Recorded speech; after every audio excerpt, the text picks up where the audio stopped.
It's the stuff of science fiction, a future where society is collated, automated, and regimented, on a planet where everything we ingest, from water to medicinals to food, from farms to grocers' shelves, from cradle to grave, is determined by multinational corporations.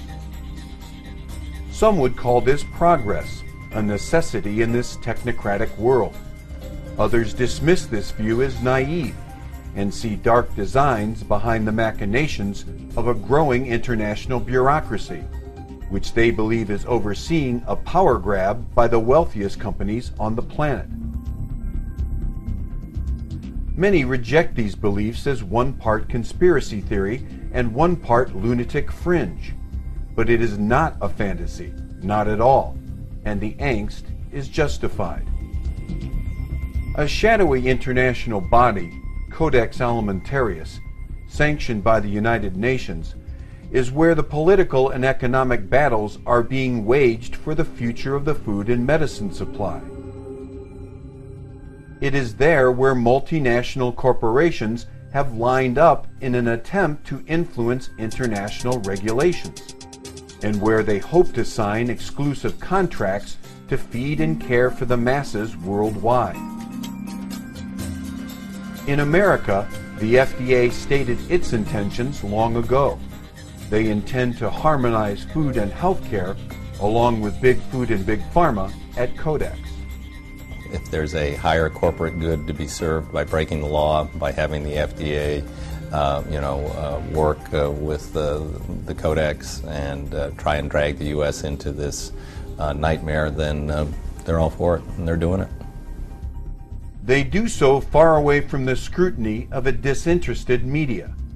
Yet their power will be so far-reaching that it is almost unimaginable to us here in present days.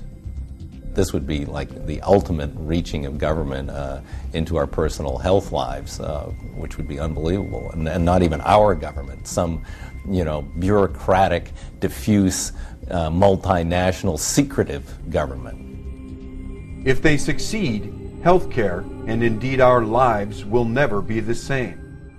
The battle for personal sovereignty is being waged right now at Codex Alimentarius.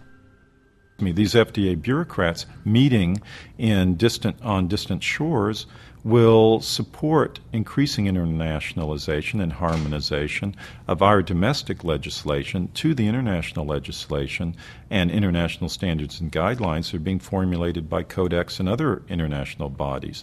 And the interesting thing is, if you look at the strategic plan for Codex Alimentarius Commission, it says these standards and guidelines are intended to be implemented both domestically and internationally. In the war against Codex, few have understood its implications better than Scott Tipps, president of the National Health Federation. Early in the new century, Tipps applied to be accredited and recognized as an INGO, an international non-governmental organization, at Codex meetings. NHF, the world's oldest health freedom organization, was granted that status, and the power brokers at Codex have regretted it ever since. There's only one Codex Alimentarius in the world, and there's only one health freedom organization that represents the consumer. I believe that every generation has its own struggle against power brokers who want to control individual freedom. It's an issue of personal freedom versus the bureaucratic mind. And so the health freedom issue, to me, is a primary human rights issue.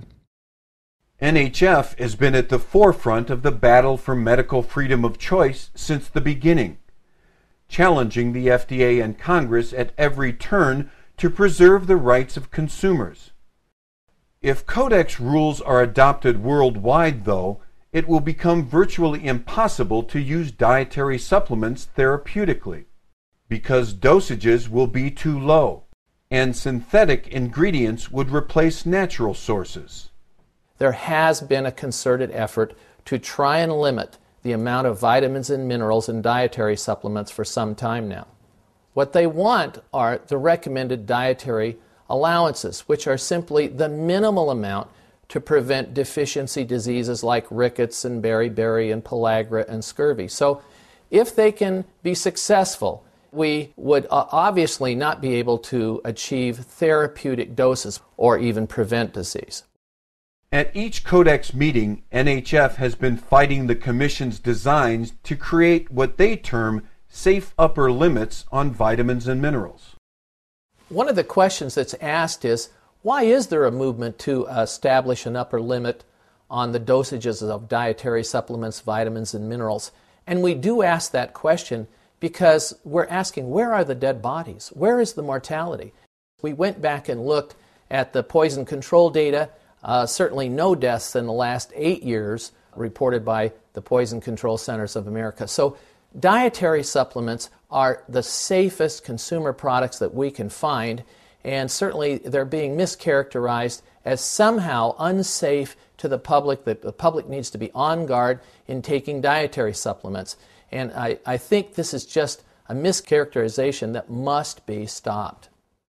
Since no other group but the NHF has earned the right to speak out at the Codex meetings, no one else can combat the onerous bureaucratic mindset, and they do so on the record, every day, at home and at Codex meetings. NHF is not only the leader in Codex, it is also the leader in federal issues at our Capitol. So they understand how our government is either representing us well in the international climate or not. We have to think of the human spirit and the human autonomy when we're making regulations. NHF is a national leader, and that's why they are the best spokesperson at Codex, because they understand what we need at home.